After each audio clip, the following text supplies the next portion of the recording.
Okay, I don't even need to do that. Okay, welcome everybody. I'd like to call the General Committee meeting to order at 9 o'clock. And today everybody's here with the exception of Councillor Morrison, who sends his regrets. And Deputy Mayor Armour, would you mind reading the land acknowledgement, please? Oh, and I forgot. Yes, Councillor Fitzgerald has just said that he will be late, but he will be coming. Deputy Mayor Armour. Thank you, Worship. I would like to respectfully acknowledge that we're on the traditional territory of the Anishinaabe under the terms of the Robertson-Huron Treaty Number 61 of 1850 and the Williams Treaty of 1923. We commit to acknowledge, learn, educate, create opportunity, honor sacred places, and take actions towards real truth and reconciliation in support of our commitment to walk in the path together in respect, peace, and harmony for future generations. Wish. Thank you very much. Okay, moving along. I have a motion moved by Councillor Clark, seconded by Councillor Cloutier. It is recommended that the General Committee meeting agenda dated Wednesday, July 24th, 2024 be adopted as printed and circulated. All those in favor? And that carries. Are there any declarations of pecuniary interest? Okay, seeing none, we are going, whoops, I'm not supposed to do that, am I? We are going to our first item, our invited presentations, and it will be through Zoom. We have Frank Palme from Tulloch Engineering regarding the Public Works Operations Center, which is Medill Yard, and his report to council. And I guess, Natalie, are you bringing in Frank? Okay, good stuff. Good morning. Good morning. Good morning. We can hear you and we can see you. Welcome, Frank. Thank you. Great. I'm just going to share my screen here.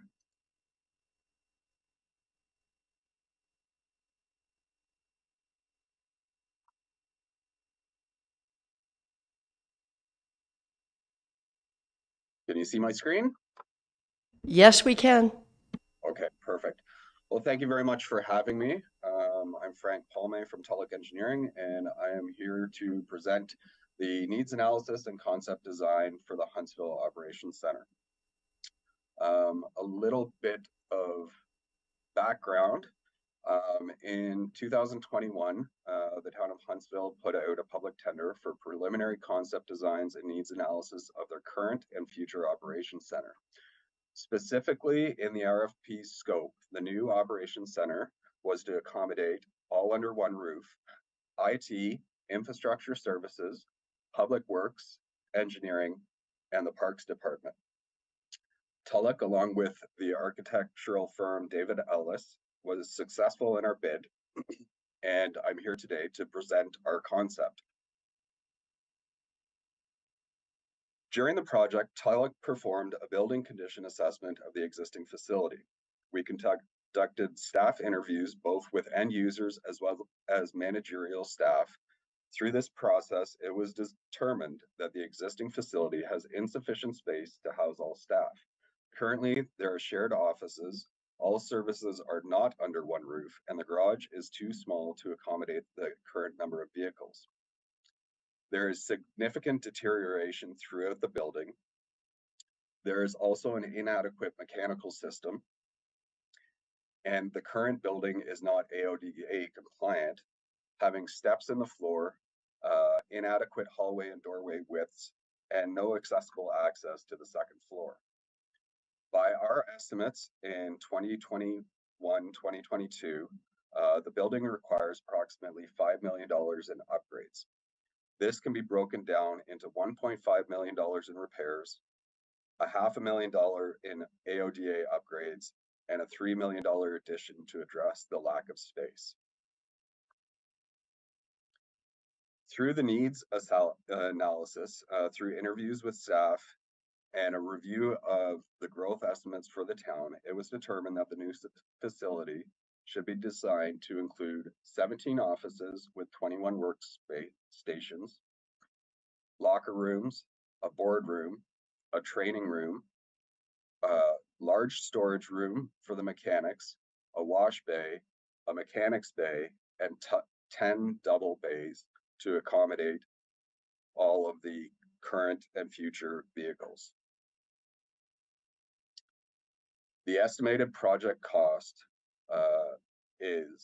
can be broken down for the office, approximately $3 million in construction, the garage, $7 million, with $1 million in design fees and $1 million in contingency for a total budget of $12 million. This was the concept that we developed through interviews with the staff. The office space is located in the middle of the building with the mechanics bay and the wash bay to the left-hand side and the remainder of the garage on the right. This was the preferred concept as it allowed the mechanics dedicated space where operators were coming in and out during the day and disturbing their operations. Some renderings that we presented to the staff. So this is the exterior front view of the building. This would be the garage portion, the waiting room, training room and boardroom, and a picture of the kitchen staff room. Thank you very much. Does anybody have any questions for me?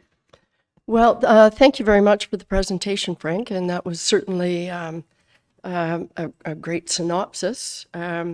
I will ask committee at this point if there are any questions. I suspect there are. Councillor Cloutier.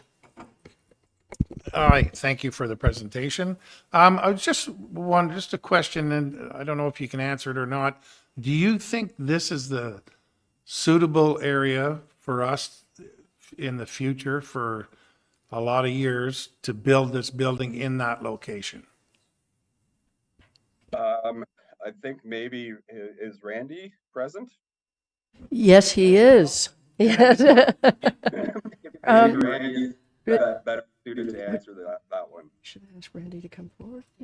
Randy, would you like to come? This is sort of in your bailiwick, and might be better if you joined us at the table. That would be great. I know how much, we all know how much you love the spotlight.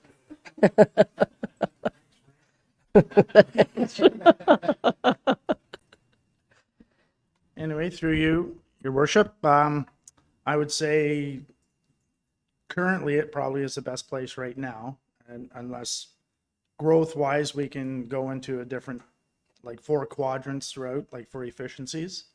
But that being said, I think that would probably be in a number of years and probably cost a lot more money. But so currently, because we are definitely looking for a sand dome also, and that would be a location for that, opposed to doing 4 different sand domes, and that means you need 4 different loaders, and so I think right now it would be the spot. Did you have a follow-up, Monty, or Councillor? No, I just want to make sure that if we're spending that much money on a building, if it goes ahead, that it's in the right location, and in the future, they're not going to come back to us. People aren't going to say, well, why did you build it there? That's all. Deputy Mayor Armour. Thank you, Worship. I'll let you off the hook here, Randy. A question. Thanks for the presentation. I'm just curious, you're talking 2021 numbers. Do you have a ballpark of what 2024, 2025 numbers might look like? Sorry, the $5 million for the upgrades to the existing facility, that was 2021, 2022 numbers. You can probably add about 20% to that for 2024, but the $12 million is in 2024 dollars. All right, thank you. Are there any other? Yes, Councillor Renwick. Thank you, Your Worship, and through you to Frank. Just so the $5 million would allow us to have upgrades, and then hopefully in the future, if we wanted to expand it or to to increase or to actually fix the entire building. But I want maybe further to what Councillor Cloutier said. Are we looking at the same footprint?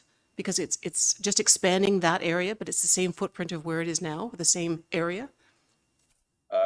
So that $5 million is 1.5 for basically repairs to the existing facility, 0.5, so 500,000 to bring it up to AODA compliance, and then $3 million for an addition to the side of the building. And, there would be either putting a second story over the whole thing, or expansion of the garage is needed 100%.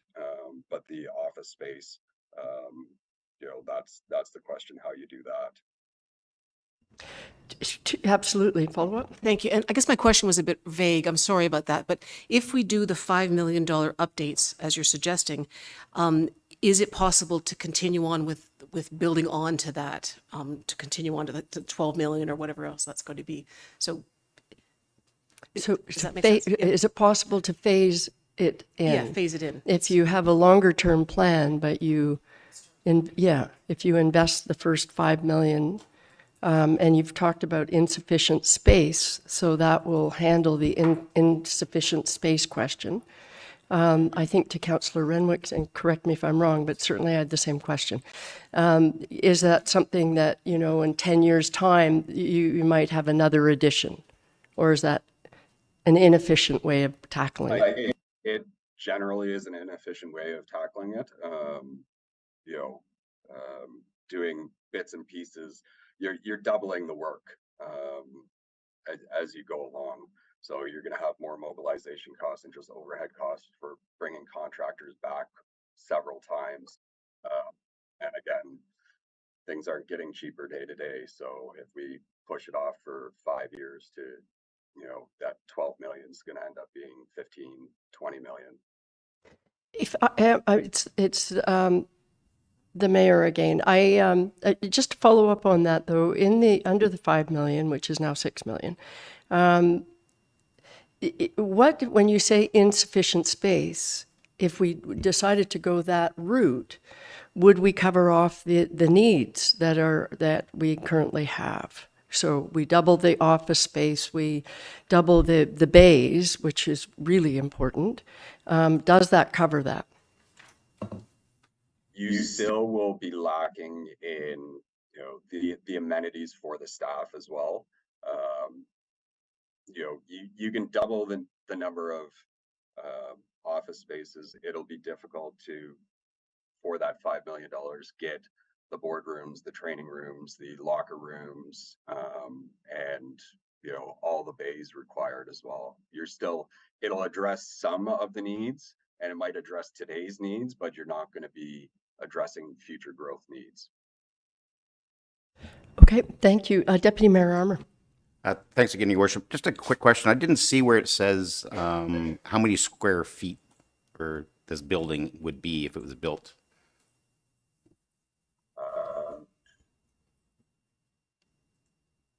Give me 1 second. Like, I like the idea that would accommodate IT and parks and open up a lot of space here at the town hall. I'm just curious how big the building would actually be. Sorry, I'm just doing a bit of math here. I don't have it off the top of my head. We are looking at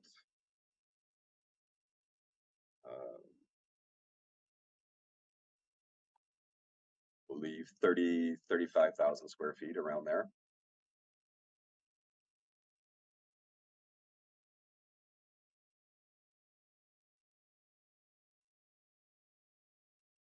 Okay, thank you. Councillor Schumacher.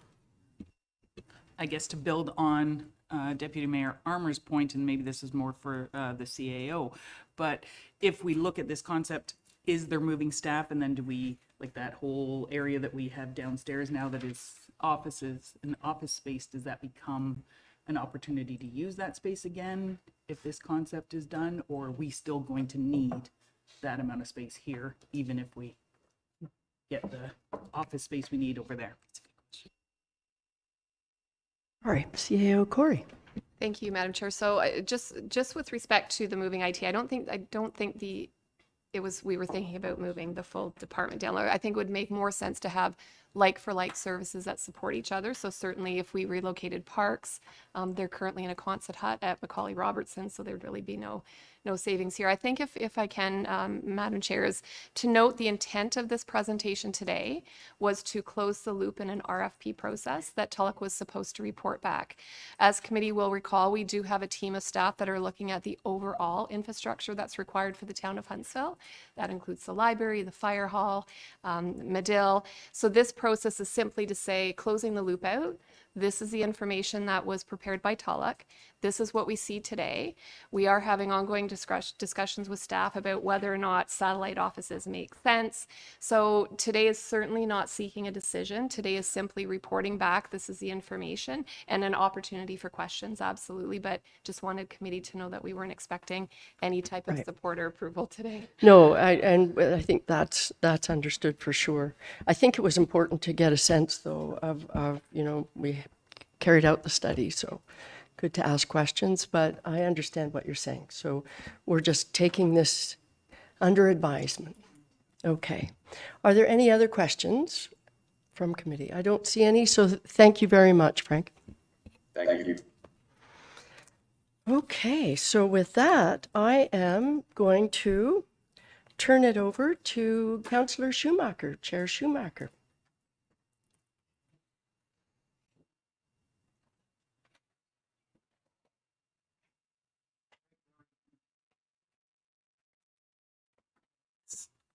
Let's go quick. Somebody's got a plane to catch. Okay. We are at 6.1 community services, 6.1.1, and we have Greg Pilling here on report number CS 2024-9, municipal alcohol policy update. And I will read the motion. It is moved by Councillor Fitzgerald and seconded by Mayor Alcock. It is recommended that the municipal alcohol policy as attached to report CS 2024-9 be approved, and further that resolution GC 166-17 be rescinded. And Greg's here to speak to it. Good morning, and thank you, and through you, Chair Schumacher. Just some small updates. The BIA had requested to do an event in Kent Park in June, and it was the old policy when there was a kiosk and 4 parking spots in Kent Park, so it's obviously more suitable for events now. So I just wanted to clean up the municipal alcohol policy to ensure we can support the BIA and other events in that area. And then just while we were doing that, I just cleaned up the Waterloo for the Summit Center for Environment and removed that, and added in a clause that just in case we have any other scenarios in the future, we don't have to come to committee or council right away. So just put in a clause in any area deemed appropriate by the Director of Community Services with approval of the SEAT team, the Special Event Advisory Team, and the Parks Manager. I'm happy for any questions. Any questions for Greg? Short and sweet. It was a good report. Thanks. Thanks. So I will call the question. All in favor? And that carries. And then Jessica and Tanya can close their ears for a minute because I'm going to go off script a little. And all I want to say is because we did have our accessibility committee meeting and I didn't mention at events upcoming in August because I won't have time to talk about it before then, is our accessibility booth. And we're very excited that we're going to be part of the downtown market. So we would like people to come by and learn more about accessibility in the town of Huntsville. Please come and visit us at that booth. Maybe you can understand how. Outlined in Appendix B of Report Corp 2024-36.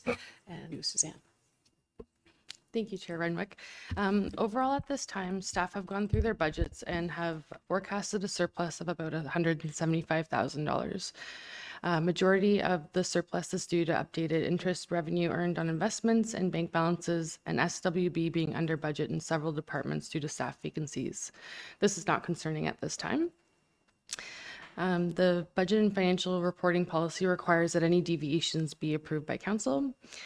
The deviations have been provided in Appendix B, and it is expected and normal to see many changes throughout the year. Projects that have already been approved have been included in this list to have ongoing list and are not being recommended for approval because they're already approved. Updates to capital projects have been reported separately this year on a monthly basis, and approval for deviations requested as more information is available. Most of the items on the deviation list are funded from another source and are not impacting the current year levy. It's still early in the year, and staff will continue to review and monitor spending to maintain within budgets where possible and to ensure that we're coming in at budget at year end.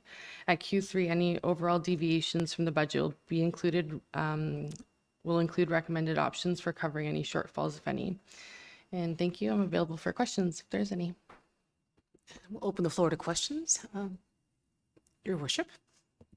Thank you, Chair Renwick.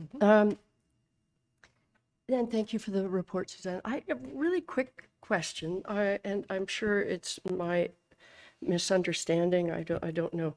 On page, I think it's 17, or maybe it's not 17, but it's no, it's page 7, and it's under financial services, revenue contributions, and we identify 225,000 going into the Center Street Reserve.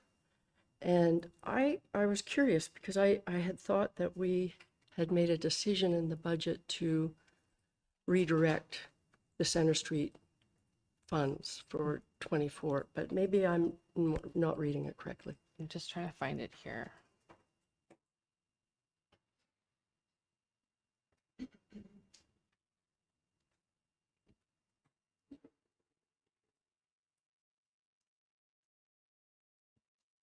It's reserve contributions, and it says, okay, all right, so Director McKenzie? So I do believe you are right, and we'll make that correction in our financial statements or our financial records. Okay.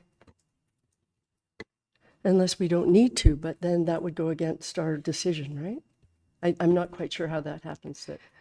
Sorry, it was an ongoing transfer that we do quarterly, and we've done it in error, so we will reverse that. Okay, all right. Okay, thank you. Thank you, Your Worship. That's a good catch, yeah. Any other questions? Councillor Fitzgerald. Thank you, Chair Renwick. I had a question under Development Services, page 28. We have nothing budgeted or in any lines for short-term rental licensing or building.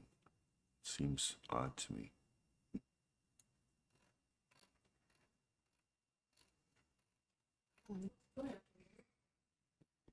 Director McKenzie? Are you referring to the net levy? Yeah. So those programs are both self-funded, so that's why they balance out to zero. Okay. Thank you. Thank you for that. Are there any other questions around the table? Seeing none, thank you, Suzanne. And I guess let's vote. All those in favor of the motion? Great, that's carried. Thank you very much. Thank you. Thank you.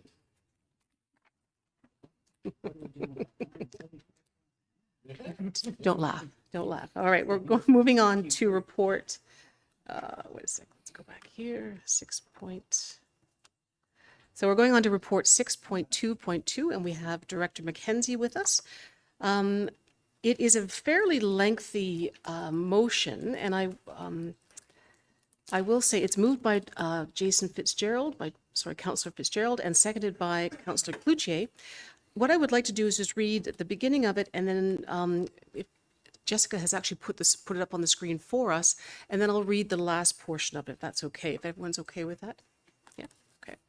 So as I said, motioned by Councillor Fitzgerald and seconded by Councillor Cloutier. Whereas in May 2024, the town called upon community members and user groups to submit their 2025 and 26 budget requests to the town. And they are listed there in front of us, and there were quite a few. And I'll just scroll down. So now, therefore, it is recommended that committee approve the following committee and user group budget requests for the consideration in the draft 2025 budget. Number 1, the Muscle Outdoor Fitness Equipment Capital Project. Number 2, the walking tour application operating costs. 3, pickleball seating and dividers at Macaulay Robertson Recreational Park at existing courts capital project. Number 4, the pickleball line removal at Meadow Park courts operating costs. And further, that committee approved the following committee and user group budget requests for consideration in the draft 2026 budget. 1, the batting cages at Macaulay Robertson Recreational Park by Diamond F, capital project. And 2, the cricket pitch at location to be determined, capital project. And further, that the capital community and user group budget requests, as approved above, will be included as part of the town's asset management plan going forward. And further, that operating costs associated with capital community and user budget group requests, as approved above, will be included in the draft budget. And over to Director Mackenzie. Thank you, Chair Renwick. So we did have this process that we started back in May where we asked the community members to bring forward their requests. And I will go through each of them just so that we can kind of give an overview of the decisions that were made. I know it's a lengthy report, but we did put a lot of consideration into a lot of impacts like vandalism, staffing requests, moving things around, insurance, that sort of thing.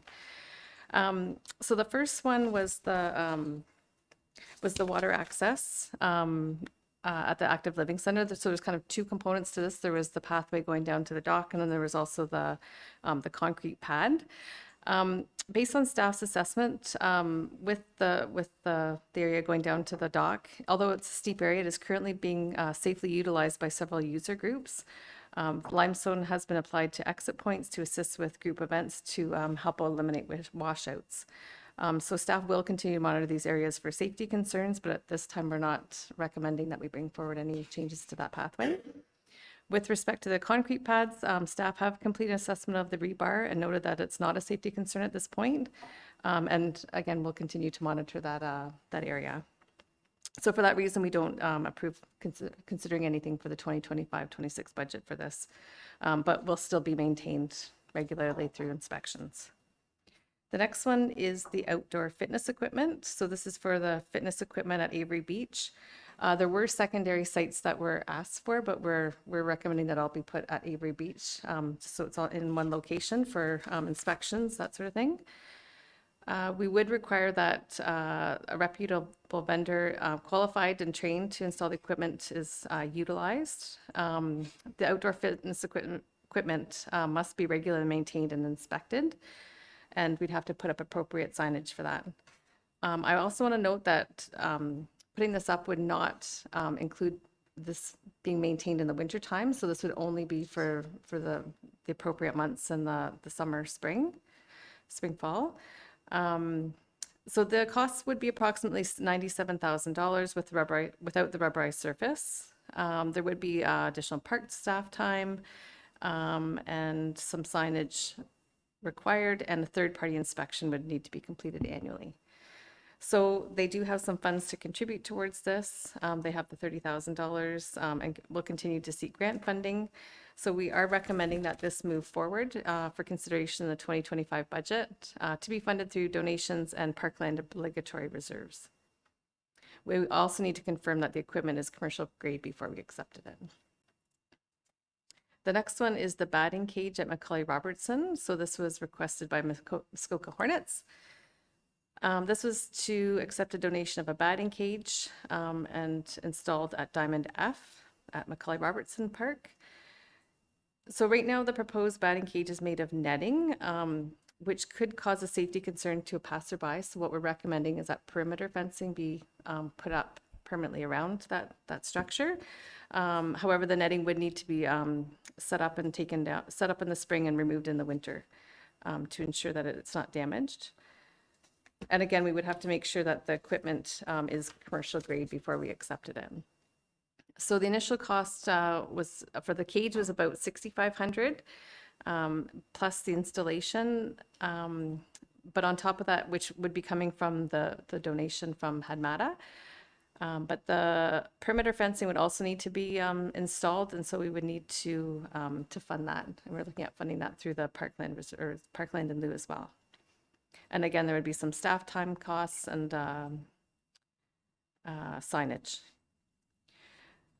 We are recommending that this go forward to accept the donation, but also put up the fencing, and also that we're looking at deferring this project to 2026 to provide some time to solidify costing and the equipment materials. And we're also recommending entering into a 10-year lease agreement between Huntsville Hornets and the town. So they have the exclusive use of the batting cages once the project's done. So that will allow them to be in care and control of that facility, because we have done some research with our insurance broker, and there has been some recent claims with batting cages. So we would want to make sure that they're in care and control of that. The bullpens at Macaulay Robertson, this is the installation of 2 bullpens at Diamond F. So these again would need to be fenced in, and there's very limited space available at Diamond F. So as a result, additional fill would need to be brought in to even consider the installation of the bullpens at this location, if the space were available. So staff are not recommending that this be approved in the 25-26 budget, recognizing that it would be a good feature moving forward. But it's not a requirement at this time for recreational baseball and due to budget constraints. We also have the warning tracks at Macaulay Robertson on all 4 diamonds. So this is the warning tracks at Macaulay Robertson Park. It should be noted that in 2019, there was a large renovation that was done at the park. And it was noted by community groups at this time that this would be a welcome addition. However, we don't have the current staffing complement to maintain these additional amenities. So at this time, we aren't recommending that this be added. And again, because it isn't a requirement of a recreational diamond. But may be considered in future renovations to the ball diamonds. The last request by the Hornets was repair for drainage concerns between diamonds A and B at Macaulay Robertson. Staff have investigated these concerns, and inspections have been done following significant rain events, and there hasn't been any evidence of prolonged flooding in that area. So staff will continue to observe the area after storm, and if something changes in the future, then we'll look at that through regular operations. So we're not recommending that any changes be made to the 2024-25-26 budget. The Huntsville and Area Historical Society, this is for the digitization of the historical walking tour. So staff have made some notes that this initiative is tourism related and could be leveraged by the town's marketing department, as well as the BIA Chamber and HADMATA as a tourist attraction. So staff are recommending that this be included in the 2025 budget and it would be ongoing funding as well for that amount through the Municipal Accommodation Tax Reserve. Second last, not second last, I guess, got a few more. Addition of the 4 pickleball courts. So this was 4 new ones at a cost of about $300,000. They did have some money to contribute to this as well. Staff are not recommending that this be approved for consideration in the 2025-26 budget, since additional courts are anticipated in the community as a result of new developments. As well, additional courts may be required in the future due to growth. So staff are recommending that we actually add pickleball courts to the development charge study as a future item. Pickleball seating and dividers. So this is to accept the donation. So they're actually wanting to donate that.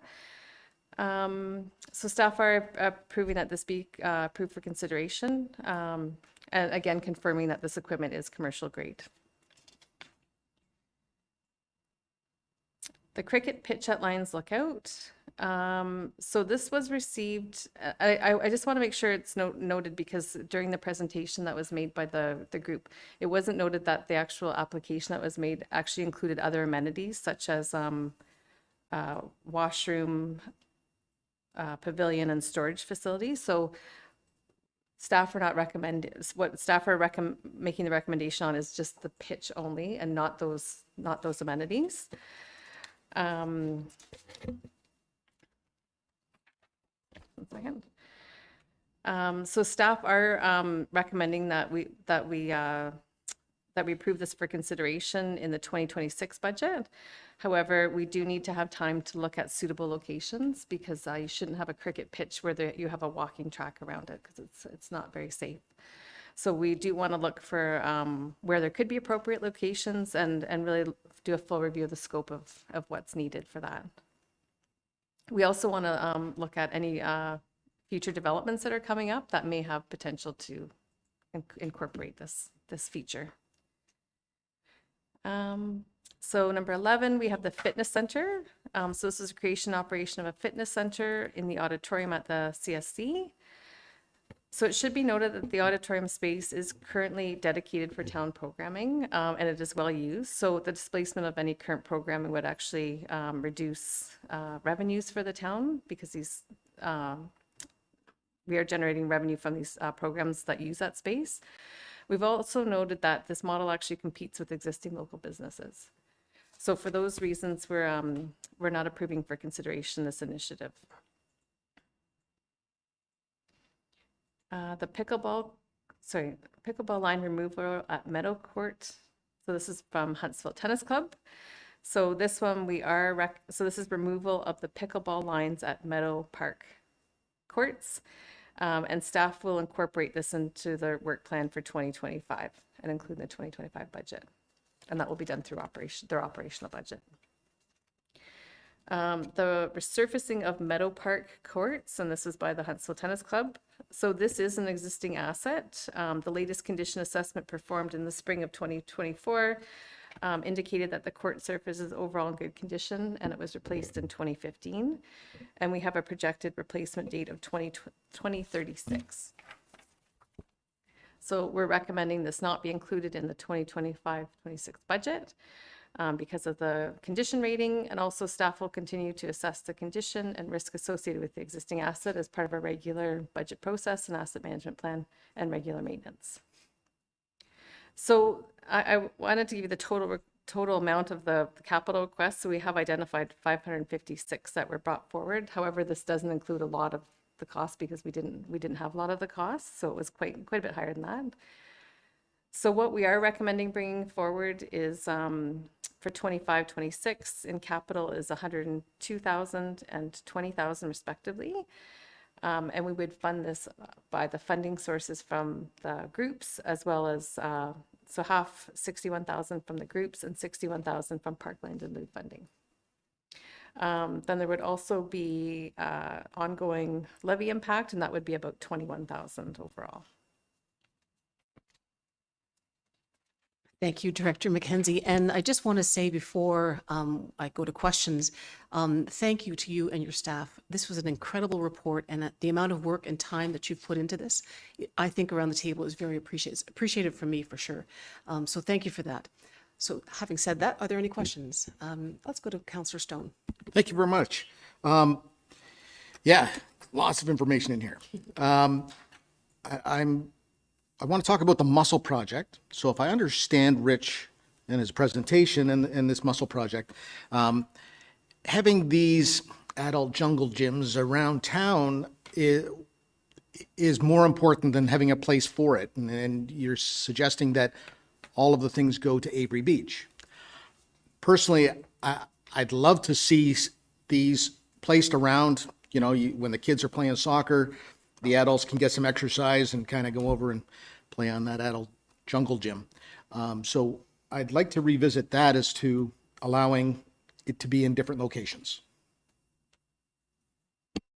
Thank you, Councillor Stone. Any reply? I'm not sure if Director Bissonnette wants to jump in or not, but just in speaking with our parks manager, I think part of the reason that we were looking at just one location for now is just to look at what actually needs to get done to maintain it. If we have to go to, if our park staff have to go to a whole bunch of different locations and, whippersnip around them and cut the grass around them and maintain them, and also have different inspections because they have to be inspected as well, going to different locations. That was the thought behind that. Yep, Director Babineau.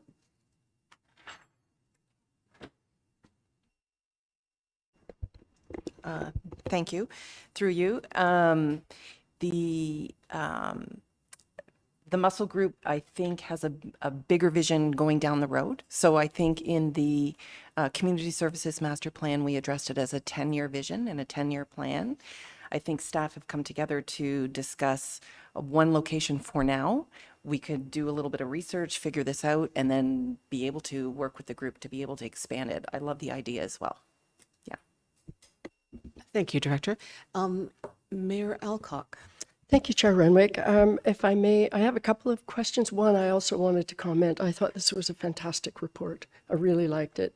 And I wasn't sure that I was going to agree with everything. Once I read the report, I thought, oh yeah, no, this makes a lot of sense to me.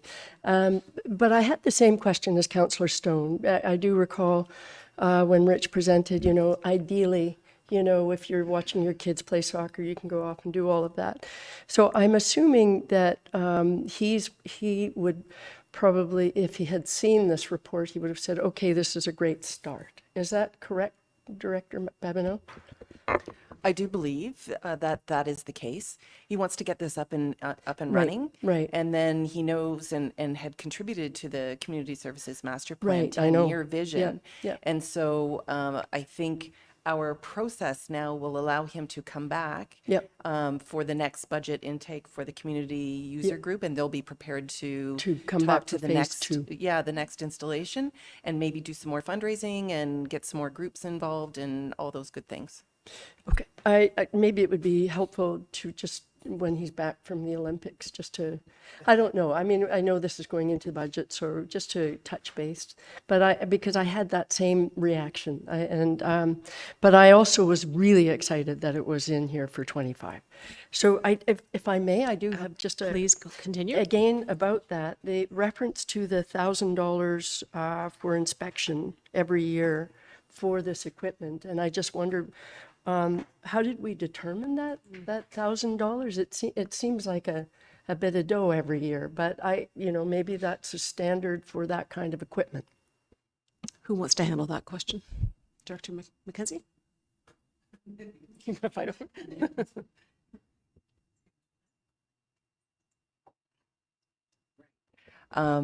So currently we are doing inspections at all of our locations that have playground equipment.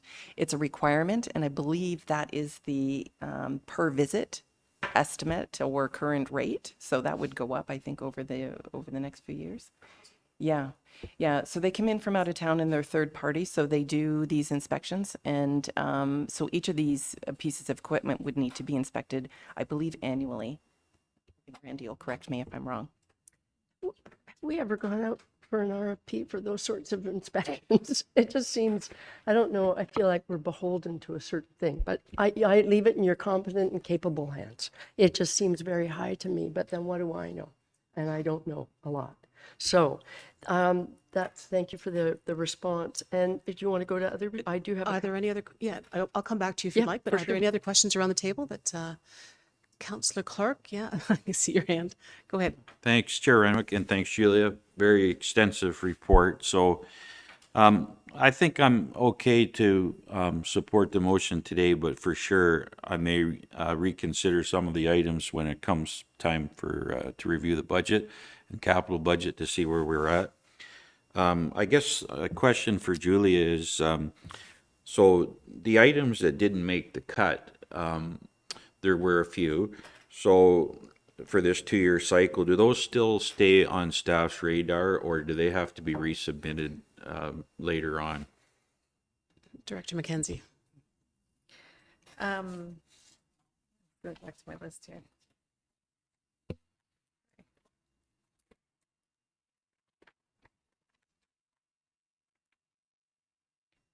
So I would say in general, if it is a new initiative, it would need to come back again. Because something may have changed in the next 2 years as well, right? That it's not required by them or not needed by them.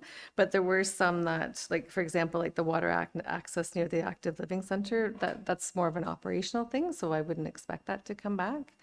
But something like the warning tracks or the bullpens, if they brought forward funding for that, like a different funding model for that, where they could fund the whole thing or did some fundraising for it, or if we were doing a big renovation at that area, then we probably would consider it at that time. So it's not a really black and white answer, I'm sorry, but in general, if it is a new initiative, then it should be brought forward again. And follow up? Yeah, thanks, Chair. And I'm assuming that the people that have submitted requests, that we'll be able to let them know that that's the process so that they understand that they'll have to go through that process again. Yes, we can certainly do that. Good question. Councillor Schumacher.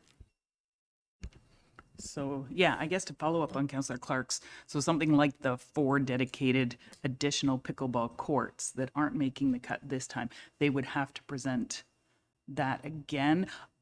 I'm in favor of your proposal with the development, and then as new developments come in, you'd said pickleball courts, but I would actually go to the multi-use court as new developments come in. So again, I'm kind of with staff that there is no need for 4 more dedicated, and I know I'm going to get calls from pickleball, I'm sure. But yeah, I'm leaving the country. But yeah, I'm not opposed to revisiting it again, but yeah, is that the process then? They would have to come, yeah. I believe that CEO Corey would like to jump in here. Thank you, Chair Renwick. So just to provide clarification, this was a process for the 25-26 budget term, similar to if we were applying for a grant. If you're not successful during this term, you would have to apply during the next grant process. So this was for 2 budgets. I would assume in 2 more years, we'll follow a similar process if the council decides to do that, and you would have to resubmit. Thank you for that.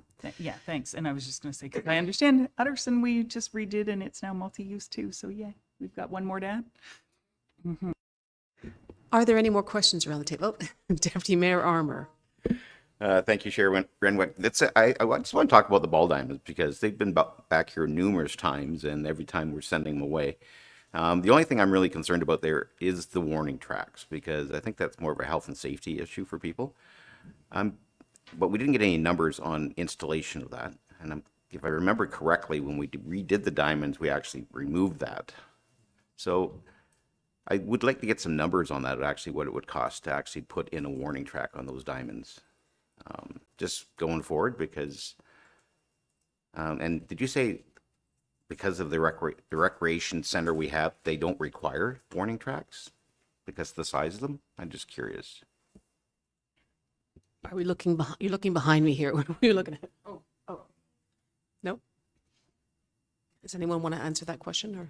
Through you, Chair Renwick. Thank you. I think the warning track, I'm not sure if they were there before because it wasn't here, but anyways, I think the more the problem is the staff time. If we have 4 warning tracks at 4 diamonds, that's going to be a lot of staff time dragging them and stuff.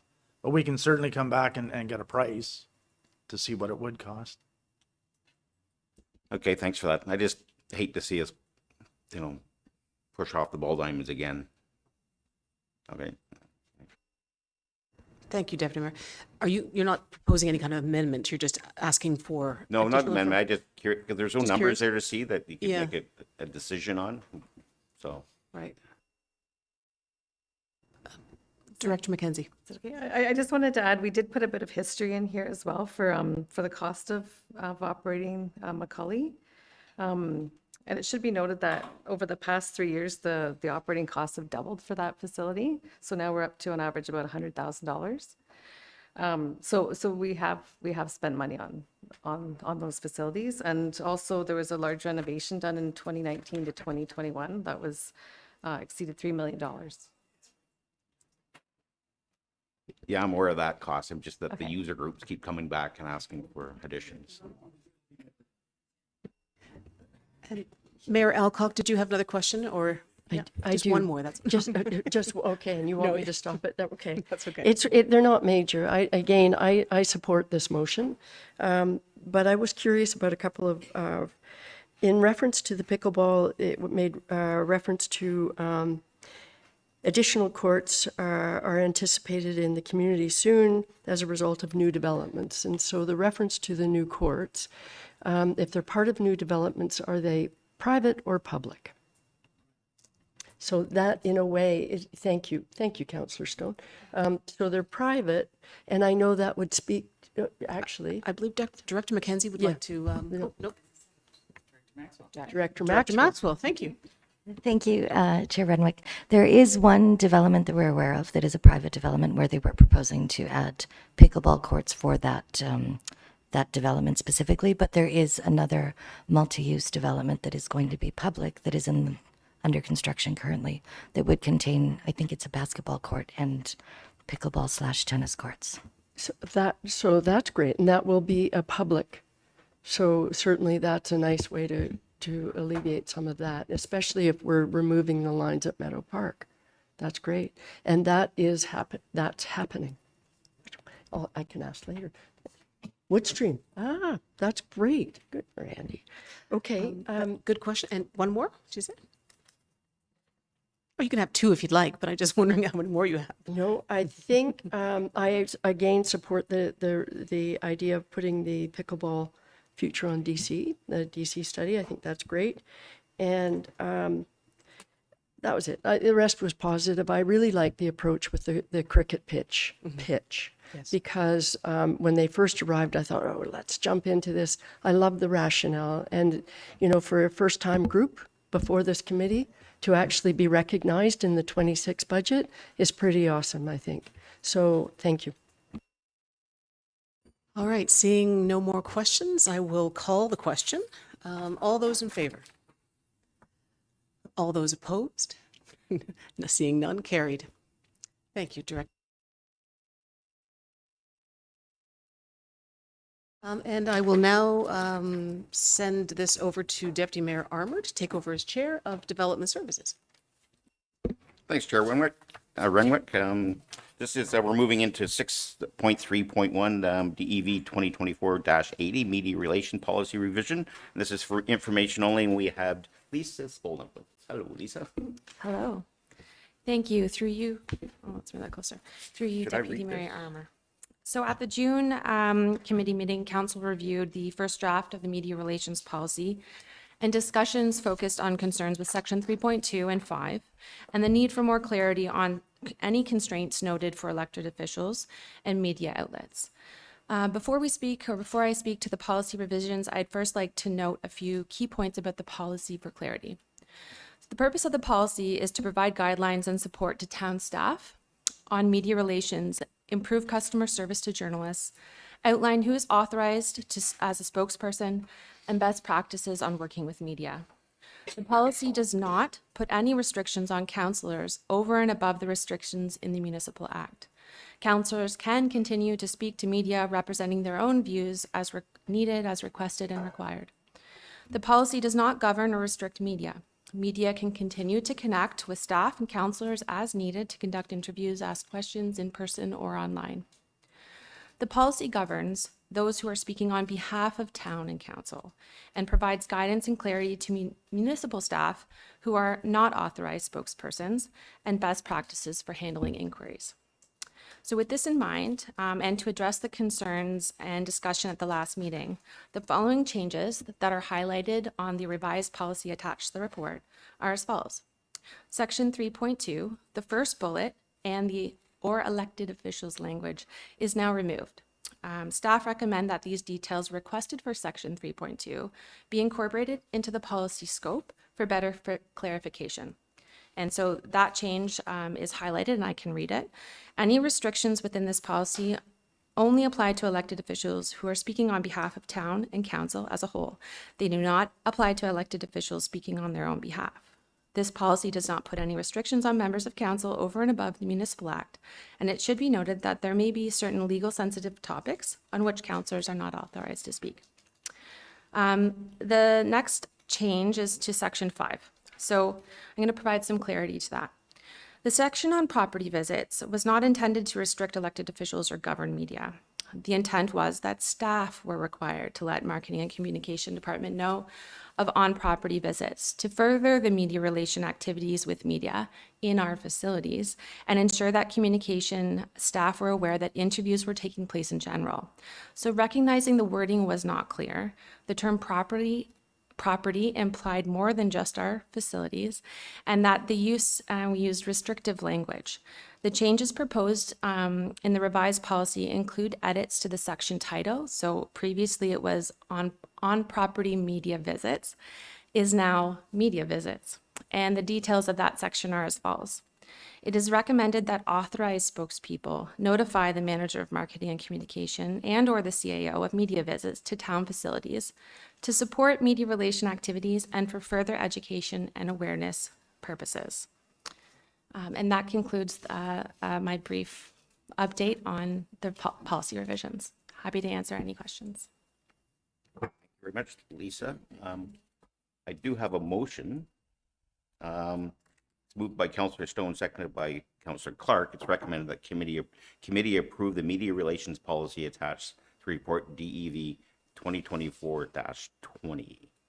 So do we have any questions on that? Councillor Stone.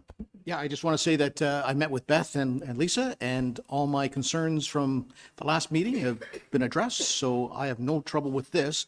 However, we, as the revised policy is now in this particular draft, is for information only. We have an amendment, is that correct? To change it to this particular draft. That's correct, we do. Any other questions? So the amendment is moved by Councillor Renwick, seconded by Councillor Fitzgerald. It is recommended that the following be struck out: report DEV 2024-20 and be replaced with report DEV 2024-80.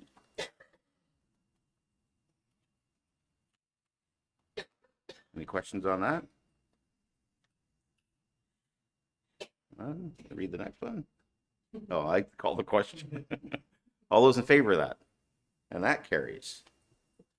And now I have another motion that's moved by Councillor Renwick, seconded by Councillor Fitzgerald. Recommend the committee approve the media relation policy attached to the report DEV 2024-80. Any questions? All those in favor? And that carries. Thanks very much. And now I close that, turn it over to Her Worship. Thank you very much, Deputy Mayor Armour. So we are now moving to our last item, which is will be under close. So I do have a motion moved by Councillor Clark, seconded by Councillor Renwick. It is recommended that the next portion of the meeting be closed to the public, commencing now at 9:58 a.m. For the purpose of considering hold on, I'm just writing that in. Considering the following matter pertaining to the following sections under the Municipal Act 2001. Section 2392, D, labor relations or employee negotiations, and I, a trade secret or scientific, technical, commercial, financial, or labor relations information supplied in confidence to the municipality or local board, which, if disclosed, could reasonably be expected to prejudice significantly the competitive position or interfere significantly with the contractual or other negotiations of a person, group of persons, or organization. 9.1.1 Confidential Report HR 2024-5 Staff Compensation and Internal Equity Review 2. Questions or comments? All those in favor? And that carries.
Okay, welcome back, everybody. We have just come out of in camera, and staff did present a second confidential report on staff compensation and internal equity review.